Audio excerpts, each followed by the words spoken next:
लड़कियां जो रहती थी वो आती, गांव वाली लड़कियां, उनका हो जाता था, वो बड़ी अर्ली सेक्सुअल एक्टिविटी में चली जाती थी जब मैं यूजी थी, पोस्ट ग्रेजुएट। गांव की लड़कियों को मानते हैं कि बहुत उनको दुनिया के बारे में कुछ पता ही नहीं है। आप किसी गायनेकोलॉजिस्ट को पूछ लीजिए।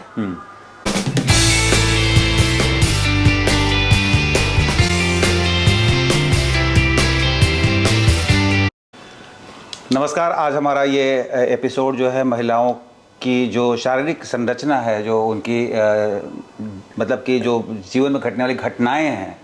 देखिए, मैं 2-3 बातें नहीं बोल रहा हूँ। इन्होंने मुझे बोला है कि बच्चादानी को बच्चादानी नहीं बोलना है, जीवनदानी बोलना है, और उनके जो मेंस्ट्रुअल वाली जो प्रॉब्लम है, माहवारी की जो प्रॉब्लम है, उसको प्रॉब्लम नहीं बोलना है, उसको जीवन का एक चक्र बोलना है, जीवन चक्र बोलना है। तो हम लोग बातचीत कर रहे थे।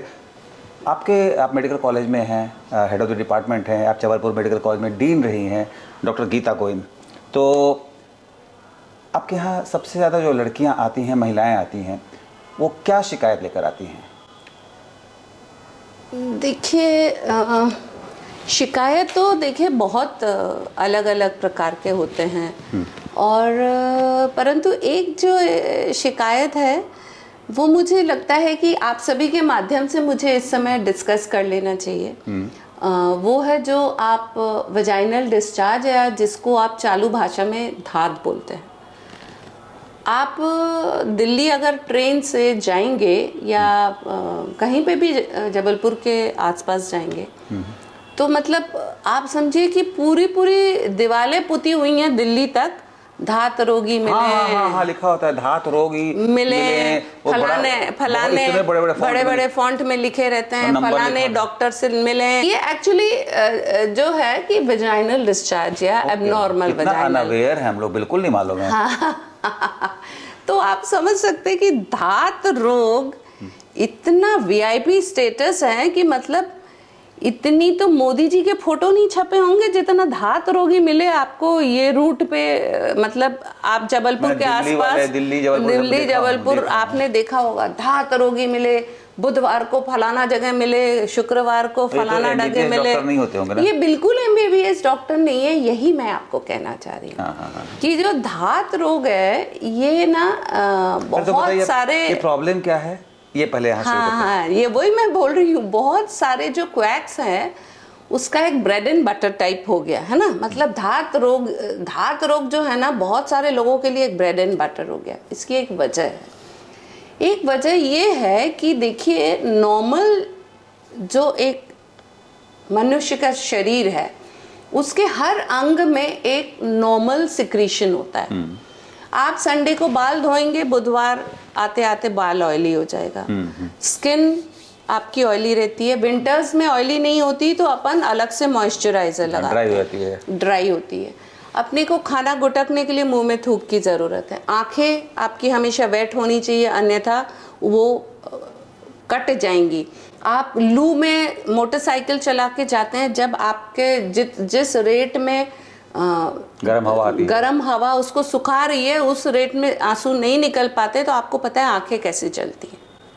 इसलिए हमें चश्मा पहनना चाहिए। इसलिए चश्मा पहनना चाहिए। और इसी तारतम्य में हमारे जो जीवनदानी है, जिसको कि संजय भैया ने कहा कि बच्चादानी नहीं बोलेंगे, और जो वजाइना है, राइट, मतलब जो बच्चेदानी या जीवनदानी का जो द्वार है, उसमें भी नॉर्मल सिक्रीशंस होते हैं, स्वाभाविक सिक्रीशंस होते हैं। और जिस तरह से मुंह में लार को हम गुटक जाते हैं, आंखों में आंसू, यहाँ पे लैक्राइमल डक्ट्स होते हैं, उसके थ्रू नाक में आते हैं और फिर मुंह के पीछे चल जाते हैं। स्किन में हम साबुन से धो लेते हैं, बाल को हम शैम्पू कर लेते हैं। तो इसी तरह से जो वजाइना और यूट्रस का जो नॉर्मल डिस्चार्ज होता है वो बाहर आता है। सिंपल है बहुत। This is as simple as that. ये discharge normal course of time में जो वजाइना की पीएच होती है, आप लोग बड़े टीवी में साबुन आबुन की पीएच सुनते रहते हैं, तो वजाइना की जो पीएच होती है वो एसिडिक या अम्ल होता है। तो ये डिस्चार्ज जब बाहर आता है, तो ये जब पैंटी में आपके एक पर्टिकुलर जगह पे कॉन्स्टेंटली टच होता है, तो कहीं पे भी अगर एसिड टच होगा तो वो जगह फेड हो जाएगा और इवेंचुअली टियर हो जाएगा। तो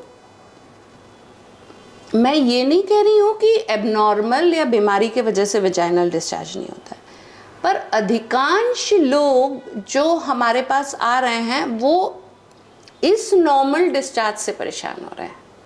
और ये डिस्चार्ज जो है ये प्रजनन की प्रक्रिया को और सुगम बनाने के लिए डिज़ाइन किया गया है, ठीक है। तो ऑब्वियसली ये कुछ समय ज़्यादा रहती है और कुछ समय कम रहती है। जैसे अगर आप कोई उत्तेजक मूवी देखें या उत्तेजक फिल्म देखें तो ये डिस्चार्ज बढ़ जाएगा, ताकि आप जब अपने पुरुष साथी से मिलें आपको तकलीफ ना हो। फिर माहवारी आने के तुरंत बाद ये डिस्चार्ज ज़्यादा होता है। जिस समय अंडा बनता है वही समय ऐसा होगा जब शुक्राणु को उठ के वो व्हाइट फ्लूइड भी जो बोलते हैं, हाँ ये श्वेत प्रदर, yes you got it right. ये नॉर्मल है, कॉमन है। नहीं, ये जो मैं बोल रही हूँ कि इसका एक नॉर्मल वेरिएशन इन अमाउंट रहता है पीरियड्स के बाद, पीरियड्स के बीचों बीच जब अंडा रिलीज हो रहा है, ताकि स्पर्म्स जो हैं वो आराम से तैर के ऊपर आ जाएं, ठीक। जब आप उत्तेजक मूवीज देख रहे हैं ताकि महिला और पुरुष के लुब्रिकेंट का काम करता है, तो आपको लगेगा कि ज़्यादा सिक्रीशन हो रहा है। ये तो हो गया नॉर्मल सिक्रीशन। मेरी बहनें, जो भी मुझे सुन रहा है, इसमें कोई हड्डी पिघल के नहीं निकल रही है। पता नहीं ये किसने आइडिया दे दिया, मेरे को तो आज तक इसका दूर दूर तक कोई लिंक नहीं समझ में आया कि किसी की हड्डी गल के वहीं रास्ते से क्यों निकलेगी, कोई और रास्ता चूज कर ले। मतलब कि जो ये धात रोग विशेषज्ञ जो बने ये लोग यही बोलते हैं कि आपकी हड्डी पिघल के निकल रही है धात। तो आप समझो कि महिलाएं कितनी परेशान हो जाती। वो इनको ये नहीं बोलते कि भाई आपको कैल्शियम की कमी हो रही है, आपको विटामिन डी की कमी हो रही है। एक नॉर्मल, पहले तो ये नॉर्मल भी है, ये नॉर्मल है। अगर ज्यादा हो जाए तो ज्यादा भी, जैसे मैंने कहा पीरियड के बाद, बीचों बीच, पीरियड आने के पहले, उत्तेजना में ये ज्यादा हो जाती है। अगर इस ज्यादापन में इसमें पैंटी स्टेन होता है, इवेंचुअली टियर हो सकता है, वहां से फट सकती है, क्योंकि ये अम्लीय एसिडिक होता है। ये है नॉर्मल, ये कोई हड्डी पिघल के नहीं निकल रही है। और एबनॉर्मल कब हुए? एबनॉर्मल तब हुए जब डिस्चार्ज इतना ज़्यादा हो गया कि आपको लग रहा है कि आपको दिन में 3-4 बार से ज़्यादा पैंटी बदलने की ज़रूरत पड़ी है, विदाउट रीजन। हाँ, विदाउट रीजन। या आपको सैनिटरी नैपकिन्स की ज़रूरत पड़ रही है, या इसमें से स्मेल आ रहा है, या ये आपको किसी प्रकार का इरिटेशन कर रहा है, आपको बेचैनी हो रही है, या आपको लग रहा है कि बार बार पेशाब लग रही है, मतलब इतना इरिटेशन हो रहा है कि बार बार पेशाब सी लगती जा रही है, फीलिंग ऐसी हो रही है कि बार बार पेशाब आ रही है, या इचिंग हो रहा है। मात्र ये 6 कंडीशन में ये वेजाइनल डिस्चार्ज हो सकता है किसी बीमारी का संकेतक हो, किसी इन्फेक्शन का संकेतक हो।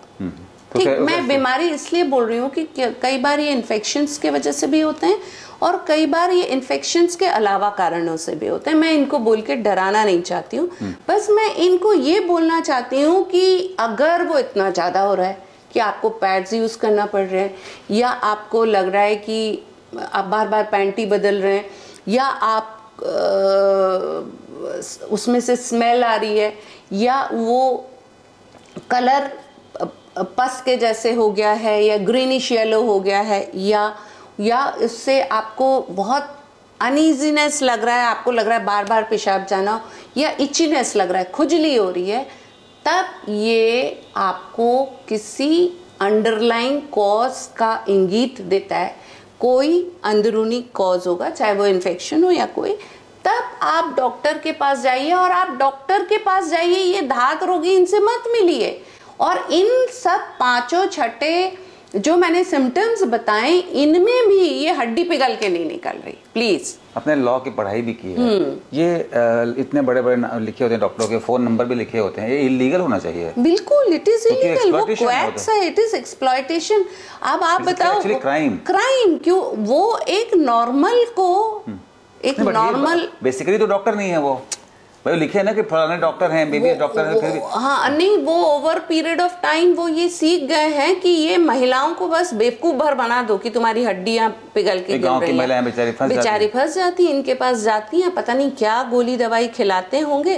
पर मानिए उनसे अगर मैं कहती हूँ 50 रुपए भी ले लिए तो वो महिला उस 50 रुपए में 1.5 दर्जन अंडे खरीद सकती थी, अपने परिवार के लिए 3 दिन अंडा करी बना सकती थी। फिर जो दवाइयाँ दी, मानिए वो 100 रुपए में भी आए, 100 रुपए में वो कम से कम नहीं तो 5 दर्जन केला खरीद के अगले पूरे महीने खा सकती थी। तो ये तो एक बात हुई कि धात रोग जिसका आपने चर्चा की, हम लोग मैं तो खैर नहीं मतलब पढ़ा था स्टेशन पे लिखा हुआ, स्टेशन पे नहीं बाहर वो लिखा होता है ऑर्डर पे, तो ये बहुत बड़ी बात आपने बताई है। इसके अलावा किस तरह की शिकायतें आती हैं? और एक सवाल यहीं पर राइडर क्वेश्चन है कि ये जो धात रोग है महिलाओं को किस उम्र तक हो सकता है? देखिए ये वही मैंने कहा मतलब कि आफ्टर मेंस्ट्रुएशन भी हो सकता है क्या? हाँ हो सकता है। ये अलग अलग एजेस में ना अलग अलग वजह होते हैं। तो जैसे यंग गर्ल्स में होता है, तो मैंने क्या कहा, ये रोग नहीं है। जब लड़की जब छोटी रहती है तो बिल्कुल ड्राई रहती है, जैसे जैसे वो ईस्ट्रोजन की एक्टिविटी शुरू होती है पीरियड आने के पहले भी, तो ये डिस्चार्ज शुरू हो जाता है, क्योंकि ये ईस्ट्रोजन हार्मोन के कारण होता है। तब से लड़की को कई बार लगने लगता, और ये जब ये उनकी माएँ उनको बोलती धात जा रहा है, अच्छा चलो मैडम के पास, तुम्हारी हड्डी गलेगी। तो मतलब ये माँ को भी हुआ होगा। हाँ माँ को भी हुआ होगा, तो पर माँ को नहीं समझ में आया? नहीं समझ में आया। वो समझते हैं कि माँ को इन जनरल कोर्स में वो घट गया होगा, पर उन्होंने क्रेडिट दे दी होगी वही धात वाले। या देखिए बहुत सारे ना मैं ऐसा तो नहीं कहूँगी, शायद उनके वजह से लोगों का भरोसा हम लोगों पे कम हुआ है। पर मैं आप सबको एक विश्वास दिलाना चाहती हूँ, एक बात आपसे शेयर करना चाहती हूँ कि अभी भी ना अधिकतर डॉक्टर्स एथिकली हैं। अनएथिकल डॉक्टर्स नहीं हैं ऐसा मैं नहीं बोलूँगी, पर अभी भी कम है।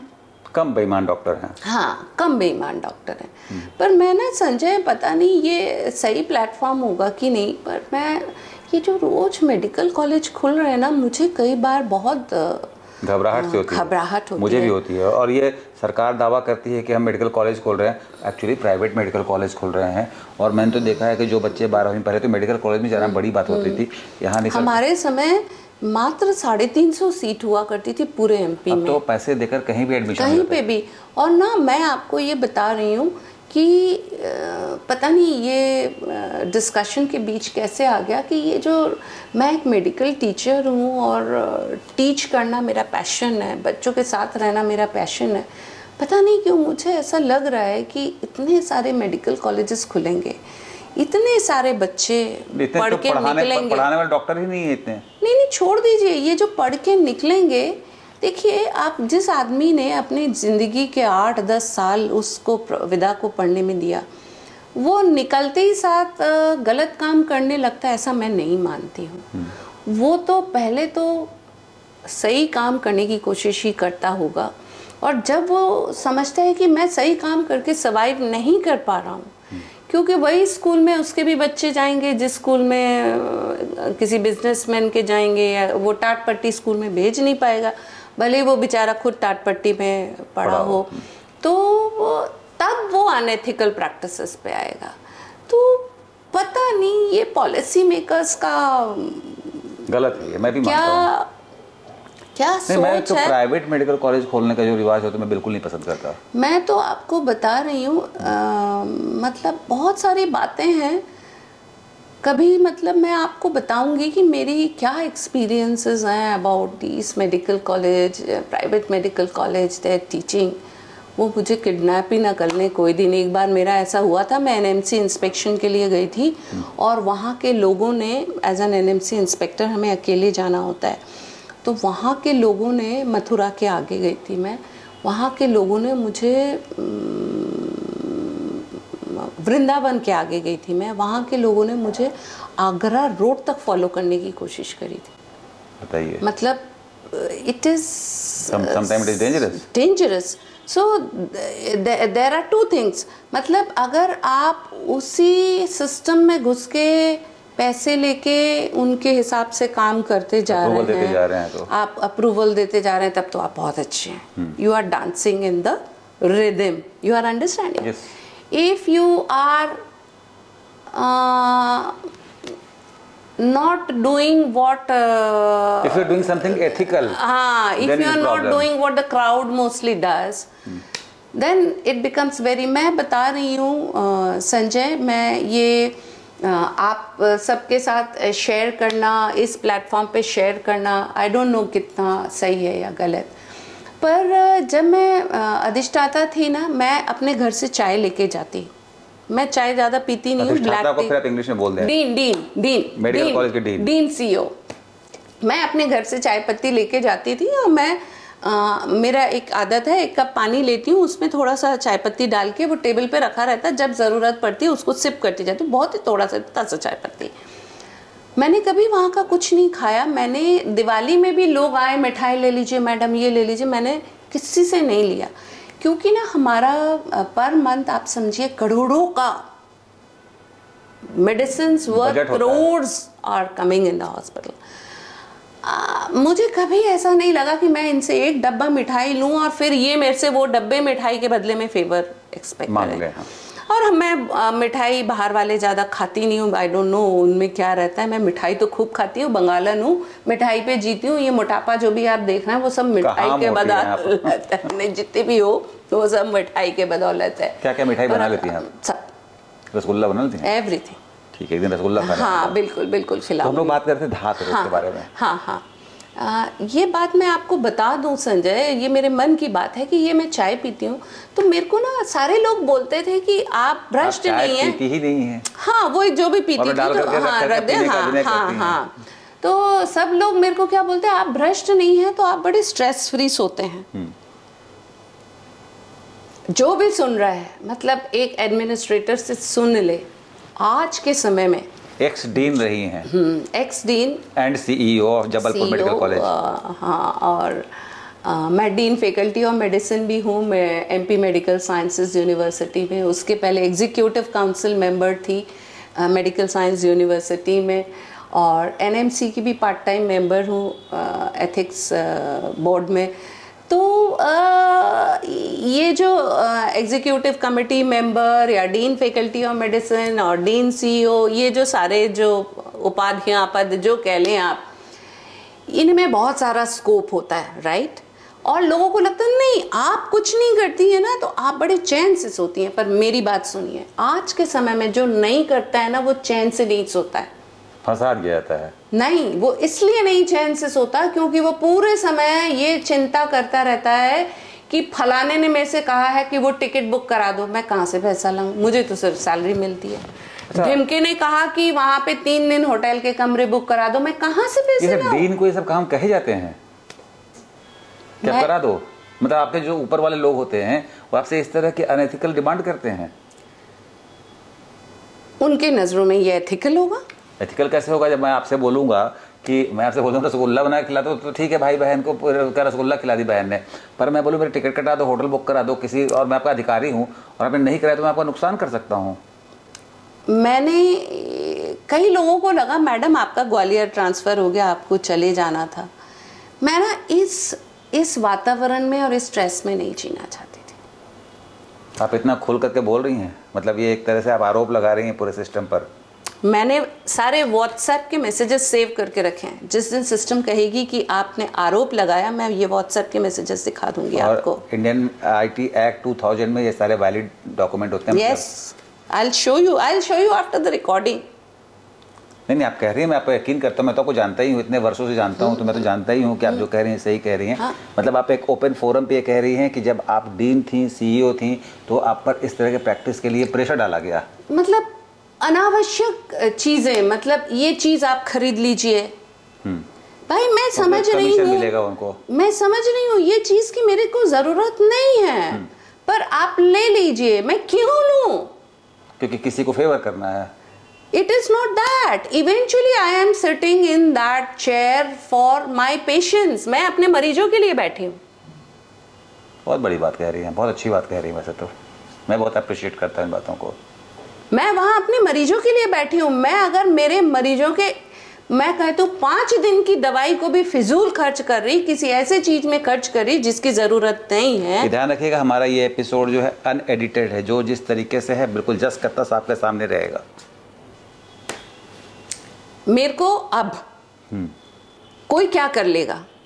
सही बात है, कुछ नहीं कर लेगा, कभी भी कुछ नहीं कर सकता है। जब आप देखिए, मैं आपको एक बात बताता हूँ। मैंने आपको क्या बोला, एविडेंस रखी हुई हूँ मैं। उसकी भी जरूरत नहीं है, आपका कहा हुआ बहुत है। मैं आपको एक बहुत सिंपल बात बताता हूँ। जब मैं नौकरी करने के लिए दिल्ली जा रहा था पहली बार, 1988 में मेरी जॉब लगी थी इंडियन एक्सप्रेस अखबार में, जनसत्ता में। तो मेरे फादर ने मुझसे एक बात कही थी कि संजय, तुमने पैसा कितना कमाया इसकी कोई वैल्यू नहीं होगी, पैसा कैसे कमाया इसकी बहुत वैल्यू होगी।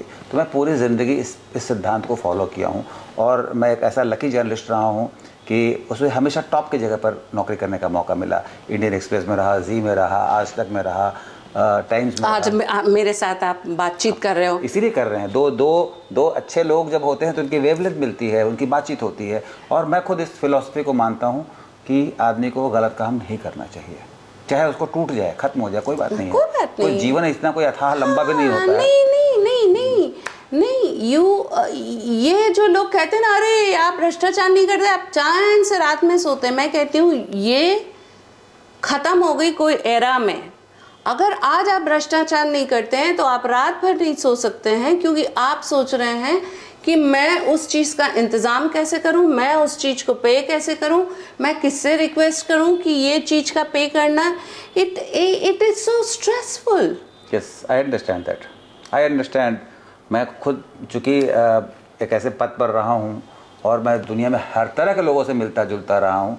एक से एक अच्छे ऑफिसर्स देखे हैं, ईमानदार देखे हैं, एक से एक ऑफिसर्स देखे हैं जो भ्रष्ट और बेईमान हैं। तो ये पूरा सिस्टम मैं समझता हूँ बहुत अच्छे से। मैं महिलाओं की बीमारियों को नहीं समझता हूँ, मेंस्ट्रुएशन के बारे में जानता हूँ, ये श्वेत प्रदर या धात के बारे में नहीं जानता हूँ, पर आज जान गए आप सब। लेकिन भ्रष्टाचार के बारे में जानता हूँ, समझता हूँ, और जब मुझे मौका मिलता है मैं एक्सपोज भी करने की कोशिश करता हूँ। एनीवेज, आज हम बात कर रहे हैं एक डॉक्टर से, और मैं बात मेरे कर रहा हूं, मन की बात थी। नहीं आपने कही, बहुत अच्छी बात है। हाँ। और अब हम बात कर रहे हैं ये डिस्चार्ज की, डिस्चार्ज की, धात तो की। वही मैंने कहा कि ये 5-6 जब सिचुएशंस हो तब आप अपने डॉक्टर से मिलें, और आप प्लीज़ अपने बच्चों के दिमाग में ये सारी चीज़ें मत डालिए कि ये एक इन्फेक्शन है इसके लिए, क्योंकि मैं देखती हूँ कि कुछ बच्चियाँ इतनी परेशान हो जाती हैं। मैंने क्या कहा, बच्चों का जो मन होता है ना वो बड़ा लबाइल होता है, उनका हाइपोथैलेमस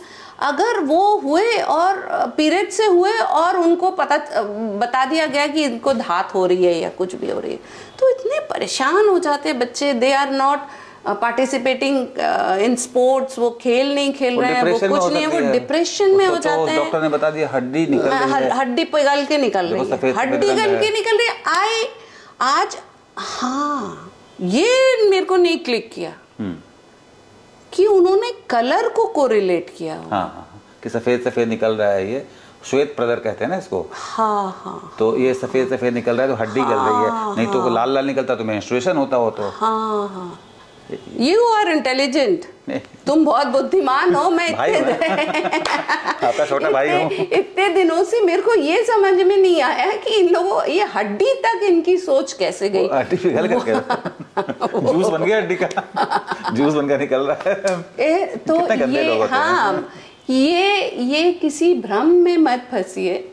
और जितनी भी महिलाएं जो 35 साल के उम्र, अच्छा देखिए मैं एक चीज बता रही हूँ। हाँ, आप पूछ रहे थे एज वाइज ना। हाँ, मेरा दो सवाल था कि एज से इसका क्या लेना देना है ना। एक तो ये था कि आफ्टर अलग अलग मेनोपॉज भी, मेनोपॉज के बाद भी क्या ये हो सकता है।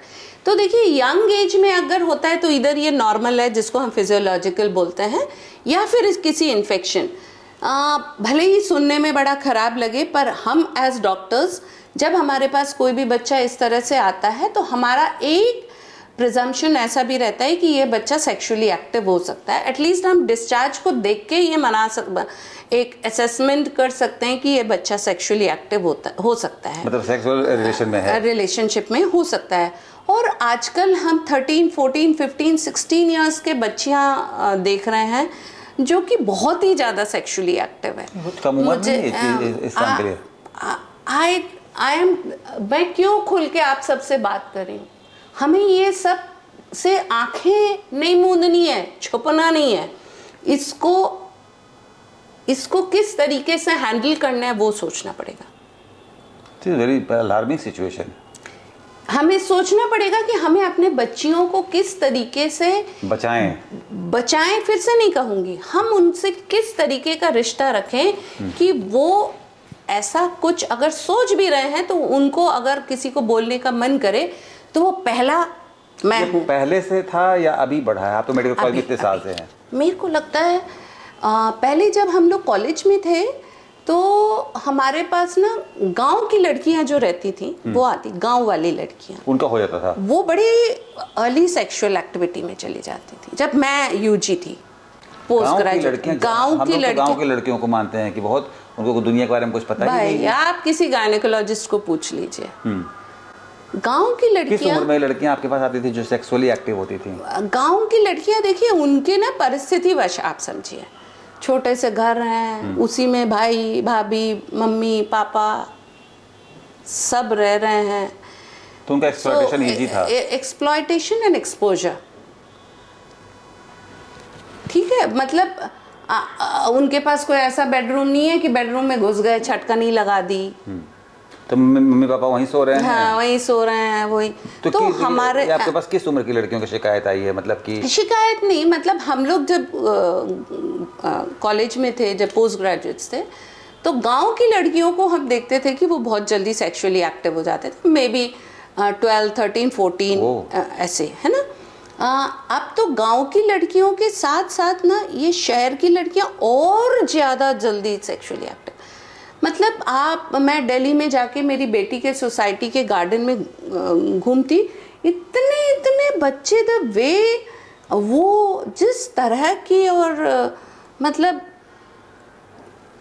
क्या बोलूँ, मतलब मैं इसको अच्छा बोलूँ बुरा बोलूँ, पर मैं उन मेरे भाइयों से, बहनों से, दोस्तों से, मेरे सुनने वालों से मैं अपील करती हूँ, मालिक ना खुद फोन और टीवी के दीवाने बनो, ना बच्चों के फोन और टीवी के दीवाने बनो। फोन की वजह से ऐसा हो रहा है बहुत ज्यादा, मतलब it is bad, it's very bad, it is bad. मैं एक ऐसे बंदी हूँ कि मेरे यूनिट में अगर कोई मतलब छोटी सी बच्ची या अनमैरिड गर्ल प्रेगनेंसी लेके आए, हम लोग देखिए एवरेज हर वीक 8-10 सब मिला के ऐसे केसेस डील करते हैं, ठीक, अनमैरिड गर्ल्स होंगे। मेरा एक सिद्धांत बिल्कुल क्लियर है, मैं कोई पादरी नहीं हूँ, मैं कोई संत नहीं हूँ, मैं साधु नहीं हूँ कि मैं इनको मतलब मॉरल शिक्षा देने बैठूं। मैं एक साइंटिस्ट हूँ, मैं इनको ट्रीट करूंगी और मैं इनको सही रास्ता दिखाऊंगी, ठीक। तो हर पेरेंट को, हर गार्जियन को ये नहीं सोचना चाहिए कि हमें बच्चों को ना ये मॉरल्स सिखाने से उनको बड़ा मजा नहीं आता है, नहीं आता है, नाराज हो जाएंगे, छुप जाएंगे, बताएंगे नहीं। वो आपके सामने मुंडी हिला लेंगे, ये कर लो, दादा दादी के पैर छू लो, ये छुलाओ, बहुत जरूरी है। दादा दादी के, मेरे को आज भी लगता है कि मैं मतलब भले ही पहले तो मैं रोज मम्मी पापा के पाँव छू के निकलती थी, अब नहीं निकलती हूँ, परंतु मानिए अब कहीं पे भी जा रही हूँ तो जरूर उनके पाँव, मतलब कहीं मतलब दूर जा रही हूँ, कोई इंस्पेक्शन के लिए जा रही हूँ, एनएमसी के मीटिंग के लिए जा रही हूँ, या कोई इम्पोर्टेंट उसके लिए जा रही हूँ, तो उनके पाँव छू लेती हूँ। इसलिए जैसे मैंने कहा कि ऊपर वाला नीचे तो नहीं आएगा, वो कैसे भी आप तक आशीर्वाद पहुंचा देगा। आप उनको दादा दादी के पैर छूना भी सिखाओ, पर ये जो मॉडर्न एरा के थ्रेट्स हैं, ये जो विभीषिकाएं हैं आज के समाज की, इनसे भी कैसे बचना सिखाओ। मुझे याद है कि हम लोग स्कूल में थे तो पता नहीं मेरे को क्या बातें होती थी, वो तो याद नहीं है, पर हम लोग पूरे दिन में कम से कम मेरे को लगता 50 बार ओ ऐसे करते थे। मैं आजकल बच्चों को ओ करते नहीं देखती हूँ, वो एकदम मेरे को जागरूक है, सब कुछ पता है। हाँ, आप समझ रहे, मतलब मैं अगर रेट्रो में जाके देखूं हम क्यों करते थे, क्योंकि हम कुछ ऐसी चीज सुन रहे होते थे जिसको हम नहीं सुने हैं, जो हमारे लिए नया है, नया है या हमारे लिए हैरानी का विषय है। लेकिन यहाँ आजकल बच्चों को आपने कभी ओ करते देखा? सब अवेयर है, सब पता है उनको। पहले आप स्कूल में चले जाइए, आपको मतलब हर तीसरा चौथा आदमी ओ करते सुन जाएगा। आजकल बच्चे ओ नहीं करते। ये जो है ना खतरनाक हथियार सबके हाथ में। प्लीज ना आप देखो, प्लीज ना आप इनसे दूरी बनाओ, और जब आप दूरी बनाओगे ना तभी बच्चे दूरी बना पाएंगे। अगर आप दिन भर, मैं भी बहुत देखती हूँ मोबाइल में, बट मैं हमेशा रीड कर रही हूँ। I am reading anything, I am reading the share market, I am doing anything. मैं रेसिपी देखता हूँ खाना बनाने मैं भी बहुत सारी रेसिपीज देखती हूँ, और मैं भी मुझे सबसे ज्यादा मजा आता है रेसिपी देखने में, और मोटर बाइक, रिलैक्सिंग है ना, मोटर बाइक के बारे में पढ़ता हूँ। अब मैं इस समय 4 व्हील ड्राइव की व्हीकल्स के बारे में पढ़ रही हूँ। मैं आजकल मोटरसाइकिल खरीदने के चक्कर में, एक तो मेरे पास है ऑलरेडी, पहले होंडा की है, एक और बुलेट खरीदने का। बुलेट खरीदने का एक ही सपना रह गया, मेरी वाइफ ने खरीदने नहीं दिया मुझे बुलेट ना। हाँ, जब जवान था तो उसने मना कर दिया। मैं कितनी रिबेलियस रही होंगी, आप सोचो कि मैंने पीजी ज्वाइन किया 1990 में। 1990 में मैंने MS गायनी ज्वाइन किया। उस जमाने में मैं मोटरसाइकिल में मेडिकल कॉलेज जाती थी। अच्छा, बुलेट था आपके पास? बुलेट नहीं था, राजदूत नहीं, वो क्या, कावासाकी बजाज। ओ, देखिए आपने मेरे सपने जो थे आपने पूरे करे। मेरी वाइफ ने मुझे कहा तुम कार जितनी मर्जी खरीद लो, कई गाड़ियां हैं मेरे पास, पर बुलेट नहीं। क्योंकि मैं अभी सोच रहा हूँ जबलपुर में खरीद लूँ। हाँ, लोग बाग ना, मतलब मेरे को ये समझ में आया संजय, 2 क्लास ऑफ पीपल्स हैं। मैं अपने विज गीता बोल रही हूँ। 2 क्लास ऑफ पीपल हैं। एक क्लास ऑफ पीपल वो है जिनके लिए, मतलब मैं बिल्कुल जिंदगी हूँ, मतलब उनको लगता है यार ये इंसान ने जिंदगी जिया, मोटरसाइकिल भी चला ली 1990 में, और कॉलेज भी चली गई, और शादी भी कर ली, बच्चे भी कर लिए, लेकिन नाच भी ली, गाया। हाँ, मेरी लव मैरिज है। अच्छा, हाँ, ये जबलपुर में पढ़ते थे? हाँ, आपके साथ क्लासमेट थे? नहीं, मेरे से 5 ईयर्स सीनियर है। सीनियर है? हाँ। 5 ईयर सीनियर से कैसे मिल गई आप? एक बार और डिस्कस कर लेंगे। ठीक है, इसका भी डिस्कशन करेंगे। हमारी बातचीत हो रही थी हाँ, किस उम्र में अपन आज बहुत मजे की बातें। नहीं, हमारा ये है, ये सीजन जो है लड़कियां। हाँ, तो मैं भी तो लड़की हूँ। नहीं, तो लड़कियां सीजन जो है, ये पूरे कई एपिसोड बने हमारे, 3-4 एपिसोड बन गए, 5 एपिसोड बन गए। इसमें हम लोग आज इस बात को खत्म करेंगे, यहाँ पर खत्म करेंगे कि किस उम्र में। हाँ, ये जो यंगर एज में होता है ना, इसमें इन्फेक्शंस हो सकते हैं, पर जब लेटर एज में, रिप्रोडक्टिव एज में, जैसे मैंने कहा, जब महिला सेक्सुअली एक्टिव रहती है, तो वो या तो इन्फेक्शन से होगा, या नॉर्मल होगा, या इन्फेक्शन से होगा, है ना।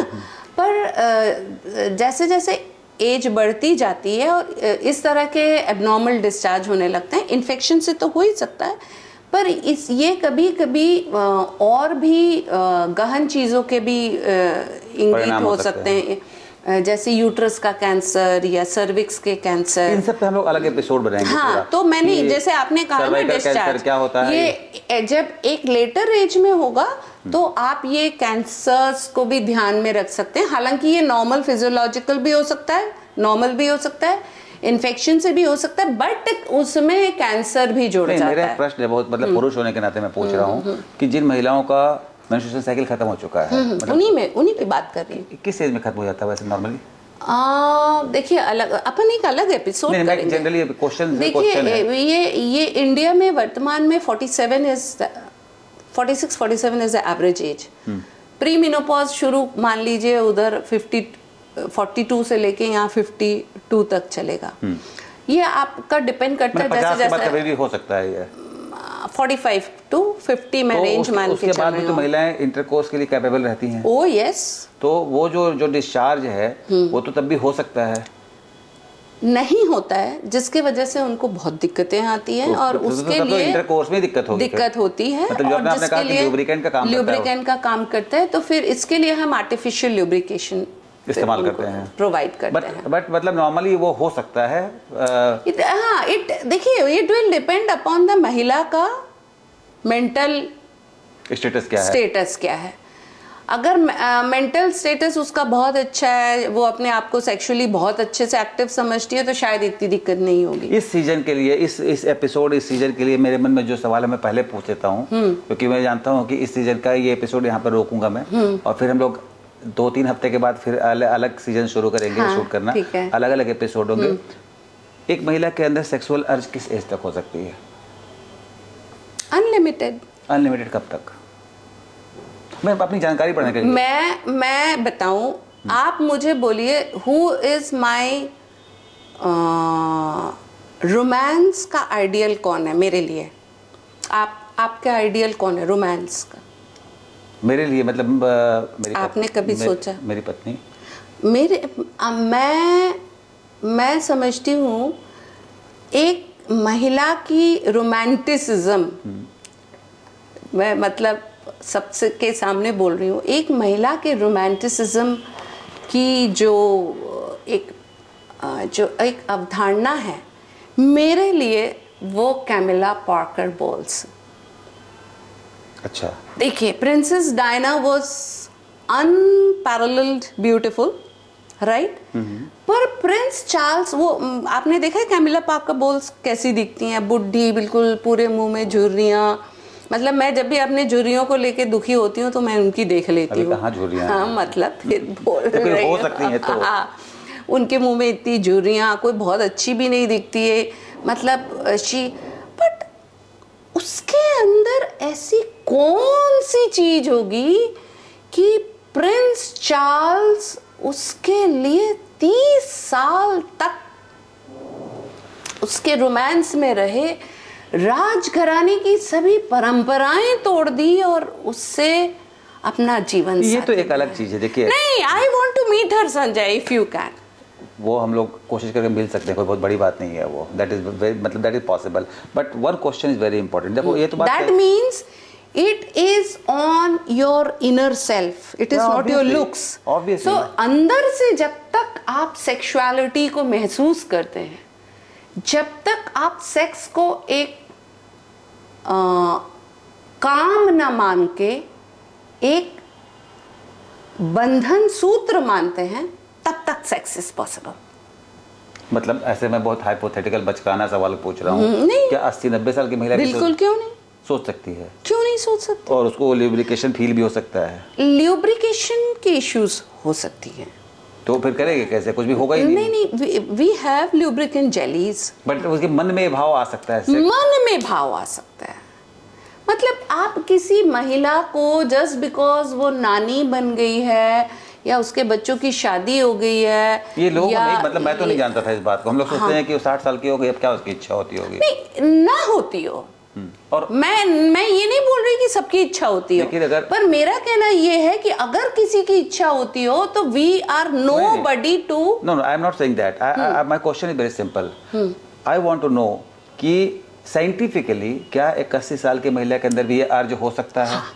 बिकॉज देखिए, आप हार्मोन लेस तो कभी नहीं हुए, तो एंड्रोजेंस तो आपके बॉडी पे रहे ही है, बिकॉज ऑफ दैट हार्मोन, वो उनके अंदर फीलिंग हो सकती है या वो फीलिंग अपन मेंटल लेवल पे उसको आउट कर देते हैं। जैसे कि मैंने पढ़ा था कहीं पर कि बहुत सारी महिलाएं थी, बड़ी बड़ी महिलाएं, जब राजेश खन्ना अपने सुपर हीरोइज्म में थे तो वो अपने पति के साथ सोते हुए राजेश खन्ना को इमेजिन करती थी। These are fantasies, they have to work and they work very well। ये fantasies को हिंदी में क्या बोलते हैं? परिकल्पना, कल्पना या सुंदर परिकल्पना है। मगर वो और मुझे लगता है चीटिंग है कि मैं अपनी वाइफ के साथ सो रहा हूँ और इमेजिन कर रहा हूँ। No, fantasy is a part of sexuality, it is a part of sex. But आप तो सेक्स कर रहे हैं अपने वाइफ के साथ, हस्बैंड के साथ, पर आपके सामने मेरे मन में राजेश खन्ना बसा हुआ है। No, it is not cheating. In my opinion this is cheating.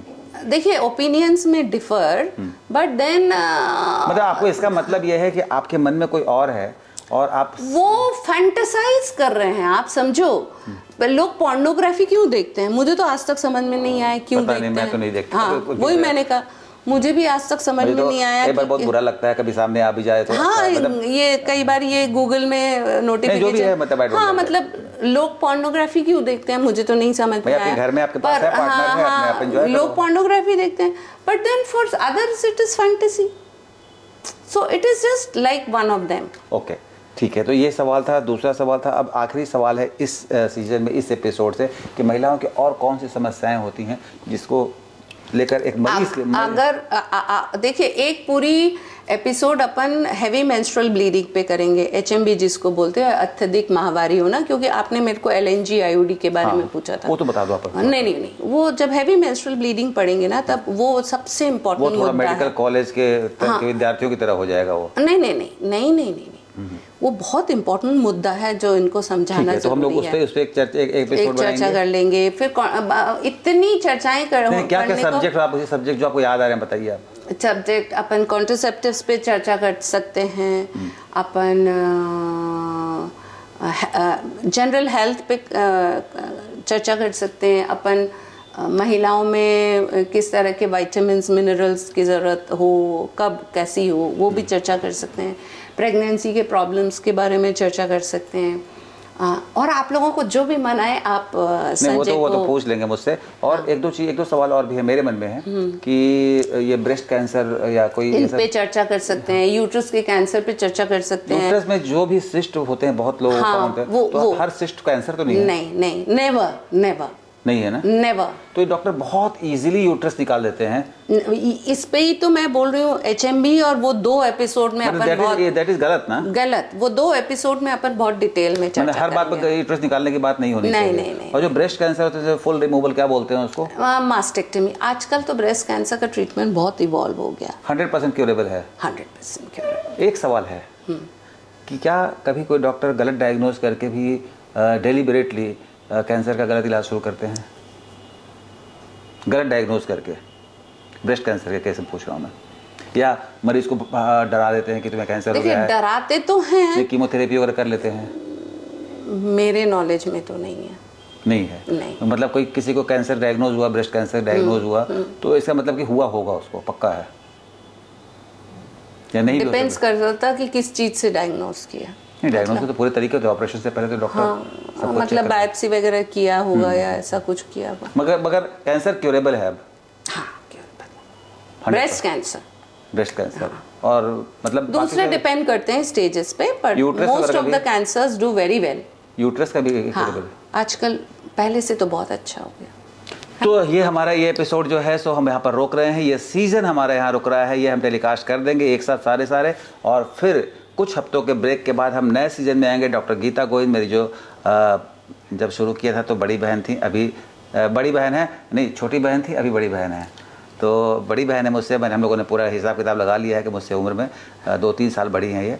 तो चलिए कोई बात नहीं है, हम उम्र हैं। और एक नए सिरे से हम आएंगे फिर से महिलाओं की समस्याओं को लेकर। अभी हमारा एपिसोड था लड़कियाँ, अब हम आएंगे महिलाएं। तो हम एक उस पर अच्छा खासा एक शो बनाएंगे महिलाओं के ऊपर, और फिर उसके बाद हम आएंगे लड़कों के ऊपर भी आएंगे, पुरुषों के ऊपर भी आएंगे, क्योंकि ये महिला रोग विशेषज्ञ डॉक्टर भले हैं पर एक बहुत बढ़िया डॉक्टर हैं। और मैं तो अपना भी कई बार इलाज करा लेता हूँ इनसे। तो अभी के लिए इतना ही। कुछ कहना चाहती हैं आप, कोई संदेश? संदेश बस यही है कि खुल के चर्चा मैं आप सबसे इसलिए कर रही हूँ क्योंकि मैं चाहती हूँ कि आपके सोच में एक चूल सा भी परिवर्तन अगर आएगा तो संजय और मेरा ये प्रयास जो है ये सफल होगा। और आप ये मतलब मेरे जैसे इंसान से बार बार मैं एक ही बात बोल रही हूँ कि मैं शायद जिस तरीके से भगवान से कनेक्ट करती हूँ शायद बहुत कम लोग कनेक्ट कर पाते हैं। मतलब मैं उनके हाथों में रिज़ाइन कर देती हूँ कि तुमने जो सोचा सही सोचा, हमने वही कर लिया, ठीक टाइप्स। पर भगवान के बनाए किसी चीज़ को मैं बुरा नहीं मानती हूँ, इसलिए मैं मेरे पीरियड्स को भी कभी मैंने बुरा नहीं माना। मैंने अपने बच्चों को बुरा मानना नहीं सिखाया और आशा है कि आप भी ऐसा करेंगे। धन्यवाद। Take care. नेक्स्ट सीजन में जल्द मिलेंगे। सी यू, टाटा, बाय बाय।